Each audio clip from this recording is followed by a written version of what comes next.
माझी मुलगी खूप सुंदर होती, त्यामुळे तिला खूप चांगले स्थळ यायचे. पण तिने प्रत्येक स्थळाला नकार दिला की मी फक्त लंगड्या माणसाशीच लग्न करेन आणि मला मरण्यापूर्वी माझ्या मुलीचं लग्न करायचं होतं. त्यामुळे माझ्या मुलीचं लग्न एका लंगड्या माणसाशी झालं. मुलगी मला भेटायला आली की तिला खूप आनंद व्हायचा. पण माझा मेलेला नवरा माझ्या स्वप्नात यायचा आणि म्हणायचा, आपल्या मुलीला वाचव. मी कोणाला न सांगता माझ्या मुलीच्या सासरी गेले आणि हे पाहून माझा जीव, तो लंगडा माणूस माझ्या मुलीसोबत. माझं नाव मंदा आहे. माझी मुलगी तनूसाठी एक डॉक्टरचं स्थळ आलं होतं आणि ही माझ्यासाठी आनंदाची गोष्ट होती. कारण आजच्यासारख्या लहान परिस्थितीतील मुलगी जिथे असं स्थळ येणं आमच्यासाठी खूप मोठी गोष्ट आहे. नाहीतर इकडे साधारण दुकानदाराचं स्थळ यायचं, नाहीतर मामूली रिक्षा ड्रायव्हरचं. आमच्यासारख्या लोकांना हे स्थळ वाईट नव्हतं. परंतु मी माझ्या मुलीसाठी चांगलं स्थळ पाहत होते. कारण माझी मुलगी लाखात एक होती आणि खूपच सुंदर दिसत होती. मी मुलाचा फोटो हातात घेऊन माझ्या मुलीच्या रूममध्ये आले तर ती खूप नाराज होती.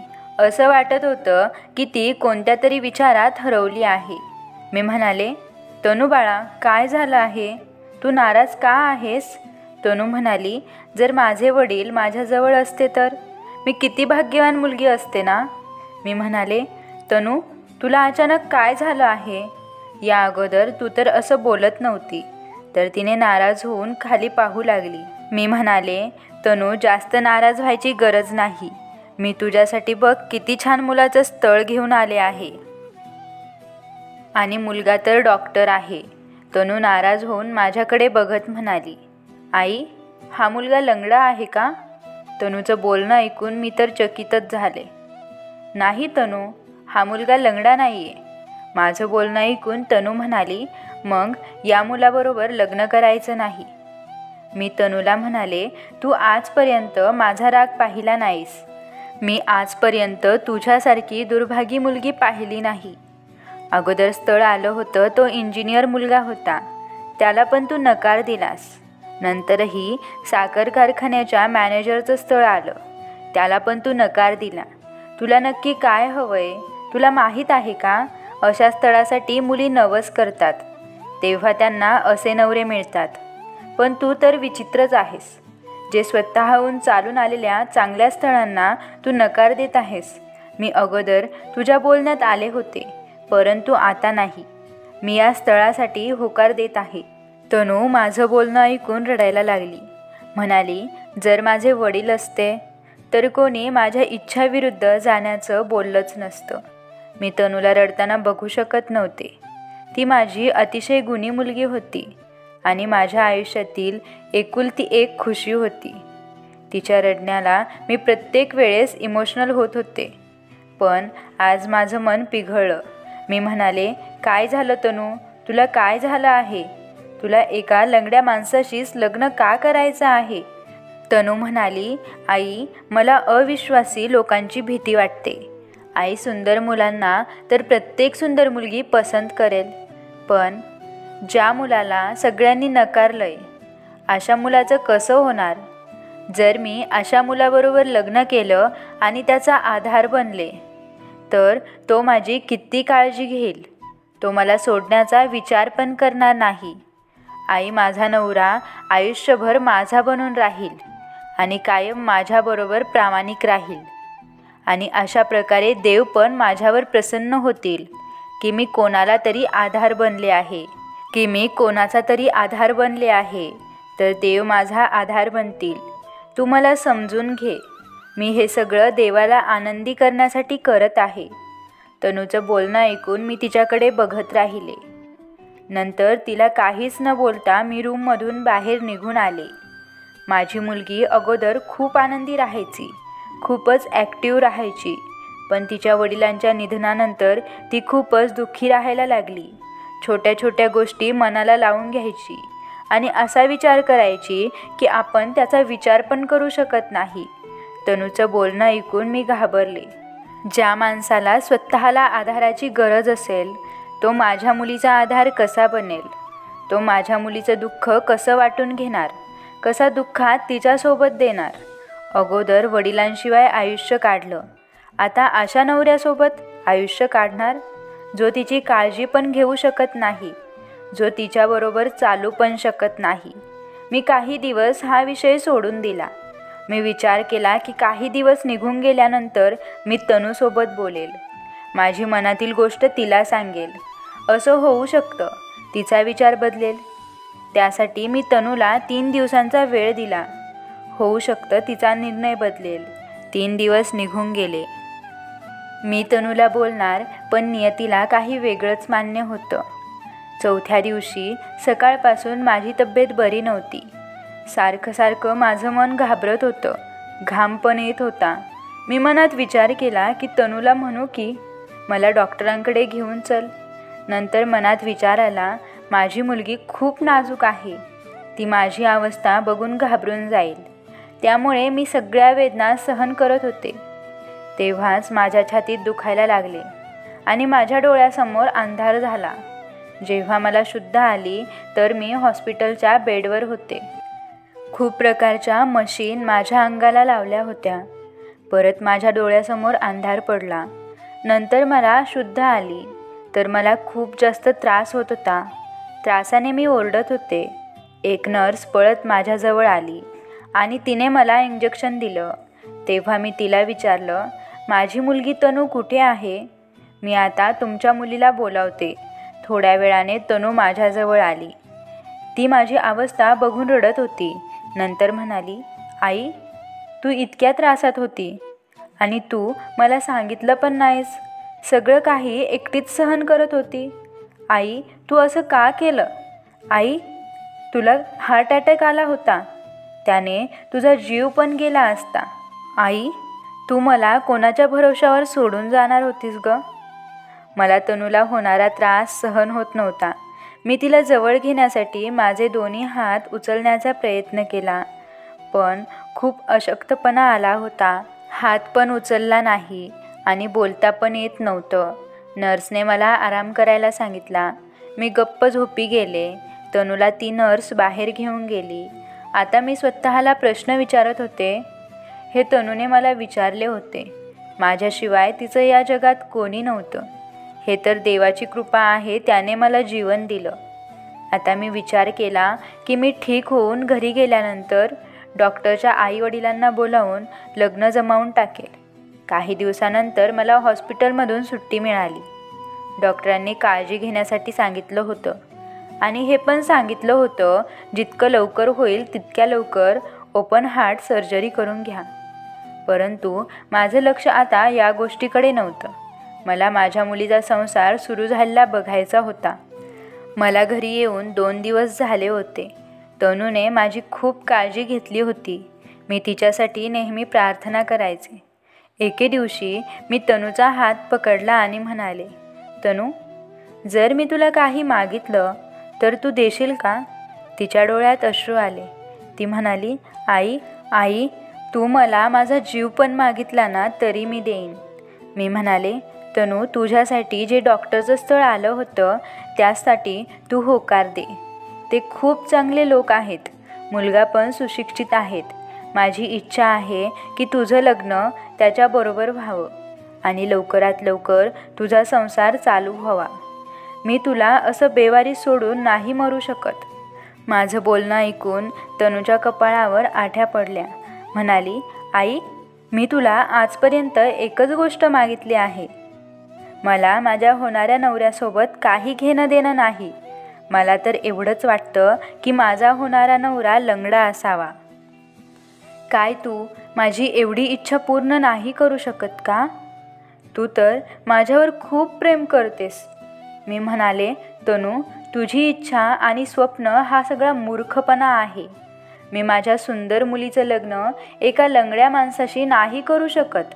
तनू म्हणाली, तुमची मुलगी आयुष्यभर कुमारिकाच राहील. तनूचा हट्ट बघून मी घाबरून गेले. तनू अगदी तिच्या वडिलांसारखी होती. तिचे वडील पण खूप अट्टी स्वभावाचे होते. तनूचा हट्ट बघून मला समजलं होतं की ती तिचा हट्ट सोडणार नाही. नंतर माझे तनूसमोर हात टेकले. तनूसाठी जी महिला स्थळ घेऊन आली होती तिला मी सांगितलं की आता तू माझ्याकडे डॉक्टर इंजिनियरचं स्थळ आणू नकोस, तू माझ्या मुलीसाठी लंगड्या माणसाचं स्थळ घेऊन ये.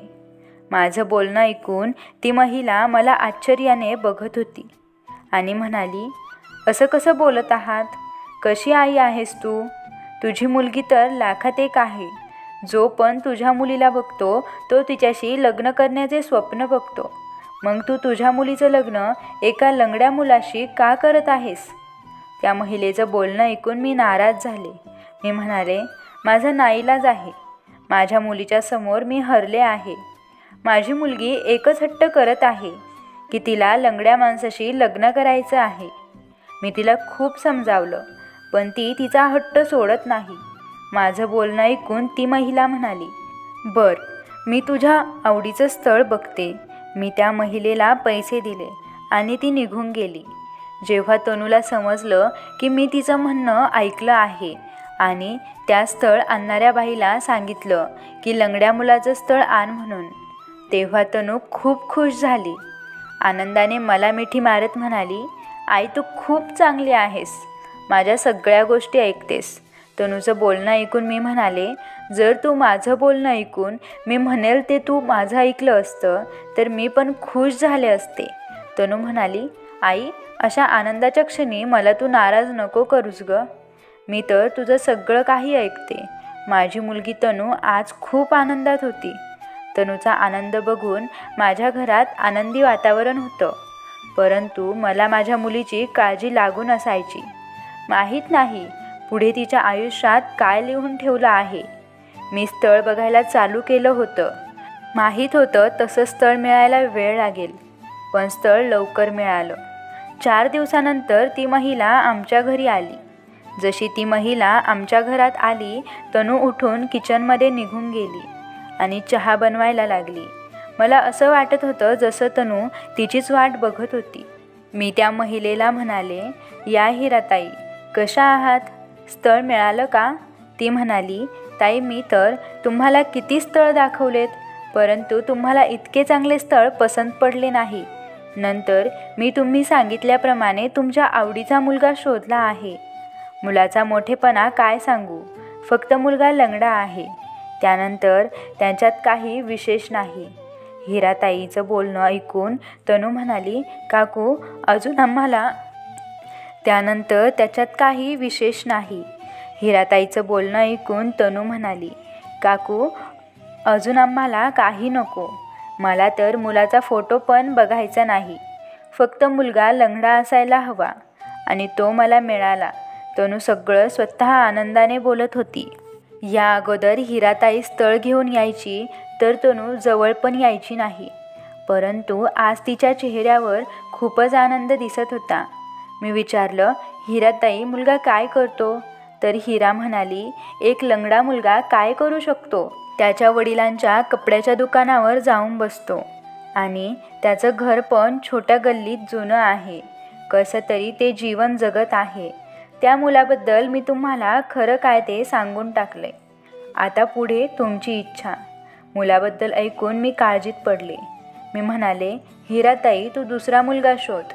मुलगा लंगडा असला तरीही खात्यापित्या घरचा असावा. मी माझ्या मुलीचं लग्न इतक्या गरीब घरात नाही करून देऊ शकत. माझं बोलणं ऐकून तनू म्हणाली, नाही काकू, माझ्यासाठीच दुसरं स्थळ बघायची काही गरज नाही. तुम्ही याच मुलासोबत माझं लग्न करा. तुम्ही उद्याच त्यांना इकडे बोलवून लग्न ठरवून टाका. मी रागात तनूला ओरडले. तनू मुलांची काही कमी नाही आहे. आपण दुसरा मुलगा बघू. माझं बोलणं ऐकून तनू म्हणाली, नाही आई, जे स्थळ आलं ते आलं. या स्थळाला होकार दे. बळजबरी मी हिराला म्हणाले, उद्या मुलांकडील लोकांना घरी बोलव. मी विचार केला, जेव्हा मुलाकडील लोक येतील तेव्हा काहीतरी कमी काढून मी त्यांना नकार देईल. दुसऱ्या दिवशी मुलाकडचे आले तर मी त्यांना बघून चकित झाले. ते तर खूप गरीब लोक वाटत होती. मी तनूला म्हणाले, आत्ताच विचार कर, अजून तुझ्याकडे वेळ आहे. परंतु तनू नाही ऐकली. तिच्या डोळ्यावर माहीत नाही कोणती पट्टी बांधली होती.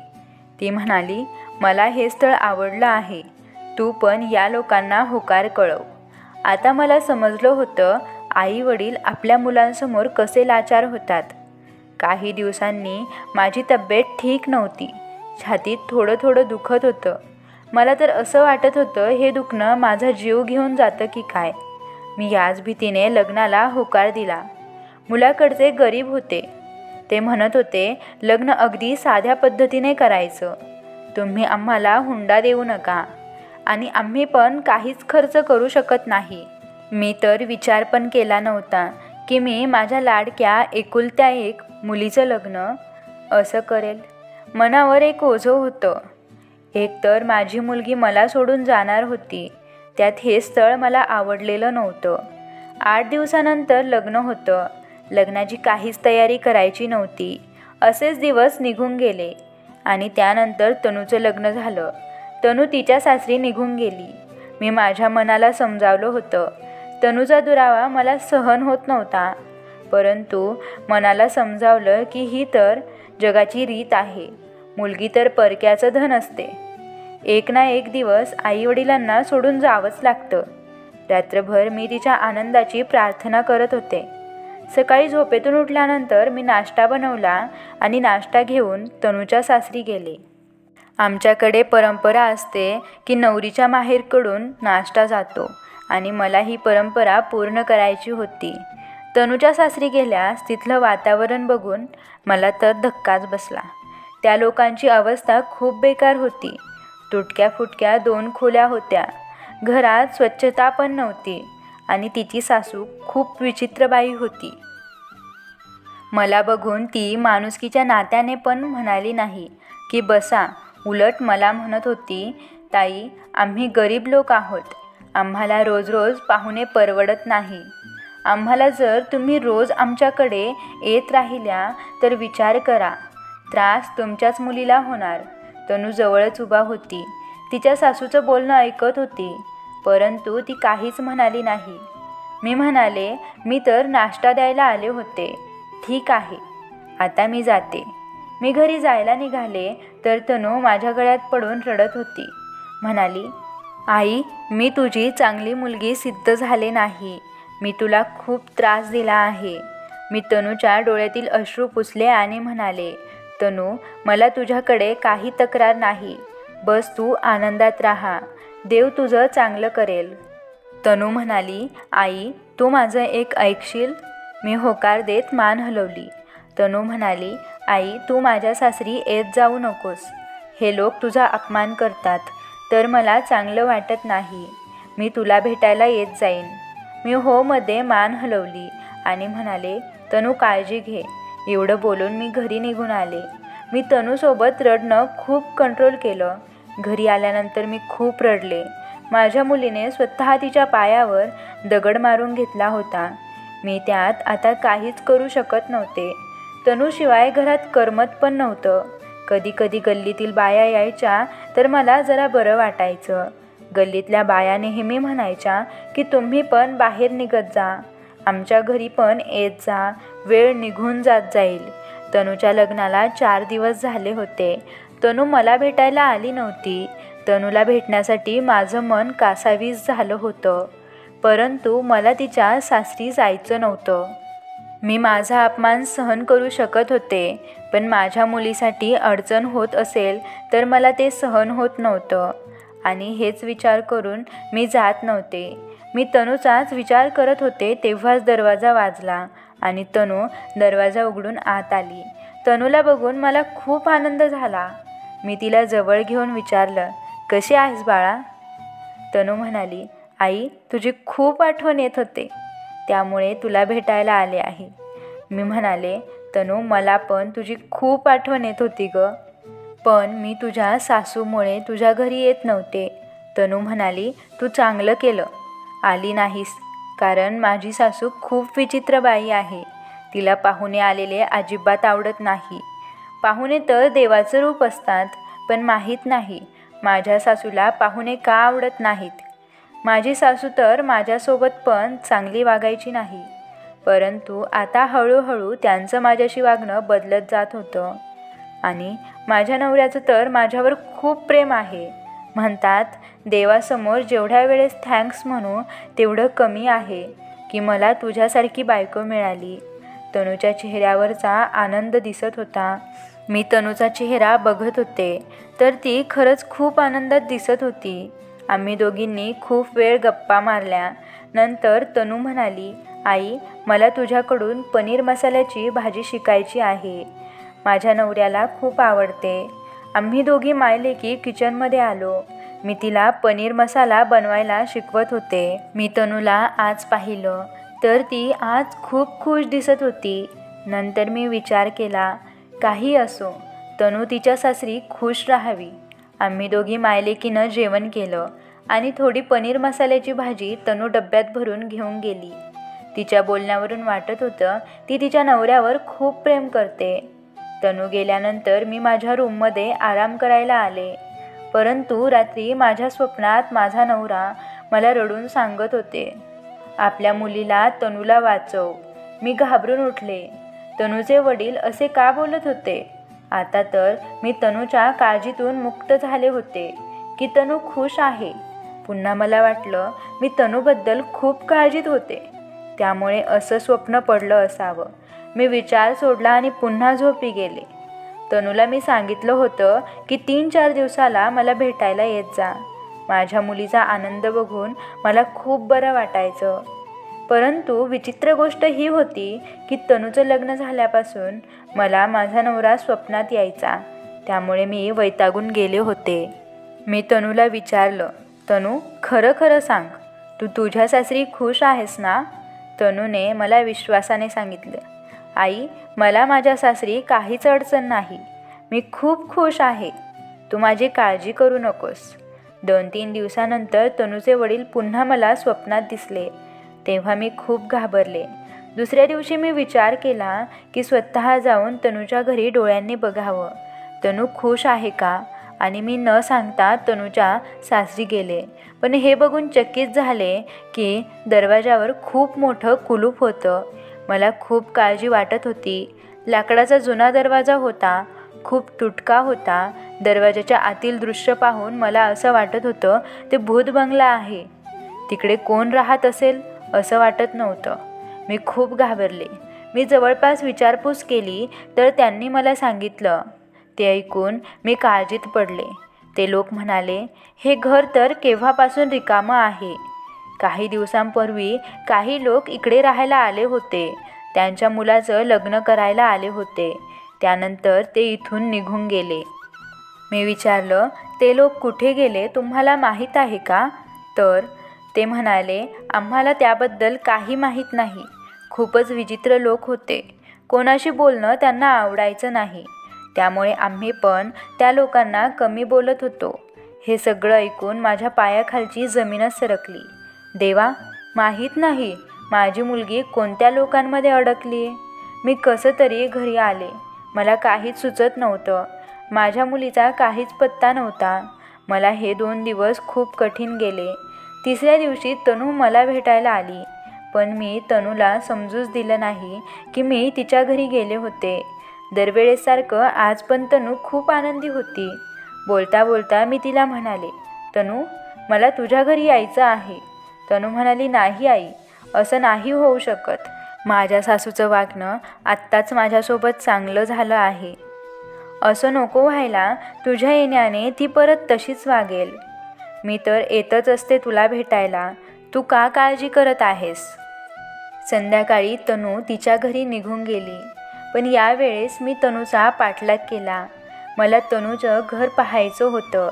तिच्या घरचा पत्ता माहीत करून घ्यायचा होता की तनू कुठे राहते. तनूची रिक्षा मोठ्या बंगल्यासमोर जाऊन थांबली. मी पण रिक्षामधून उतरले. तनूच्या मागे गेले. घरात गेल्या गेल्या एक बाई तनूवर ओरडत होती, आली महाराणी, कोणी यांचं स्वागत तरी करा. तेव्हाच तनूचा नवरा मध्ये आला आणि हात धरून म्हणाला, बस कर आई. तनू मला विचारून गेली होती. सगळ्यात आश्चर्याची गोष्ट ही होती, तनूचा नवरा लंगडा नव्हता. तो तर त्याच्या पायाने चालून जवळ आला होता. खूप सुंदर मुलगा होता. तेव्हाच तनूच्या नवऱ्याने मला पाहिलं. तो घाबरत म्हणाला, मामी, तुम्ही इकडे? तनूने पण चकित होऊन पाहिलं. तनूची सासू तर मला बघून रागाने पाय आदळत तिथून निघून गेली. तनू अचानक मला समोर बघून घाबरून गेली होती. ती लगेच माझ्याजवळ आली आणि हात जोडून मला म्हणाली, आई मला माफ कर, मी तुला धोका दिला आहे. पण मी काय करू, मी संकेतवर प्रेम करत होते, त्याच्याशिवाय जगू शकत नव्हते. पण मला माहीत होतं तू माझं लग्न संकेतबरोबर कधीच होऊ देणार नाही. कारण संकेत पप्पांच्या त्याच मित्राचा मुलगा आहे जो तुरुंगात आहे.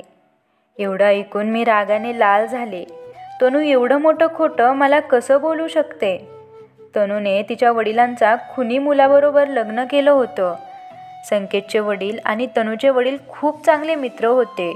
एकदा ते फिरायला गेले होते तर तिकडे त्यांचे अचानक भांडण झाले. संकेतच्या वडिलांनी तनूच्या वडिलांना दरीत धक्का दिला, त्यामुळे त्यांचा जागेवर मृत्यू झाला. पण मी पोलिसांना जबाब दिला की माझ्या नवऱ्याला त्यांच्या मित्रानेच मारलं आहे. माझ्या विधानावर पोलिसांनी तपास केला आणि संकेतच्या वडिलांना तुरुंगात टाकलं. त्यानंतर त्यांना 15 वर्षांची सजा झाली होती. संकेतची आई मला म्हणाली की प्लीज तू तुझा जबाब मागं घे आणि संकेतच्या वडिलांना तुरुंगातून सुटका करून द्या.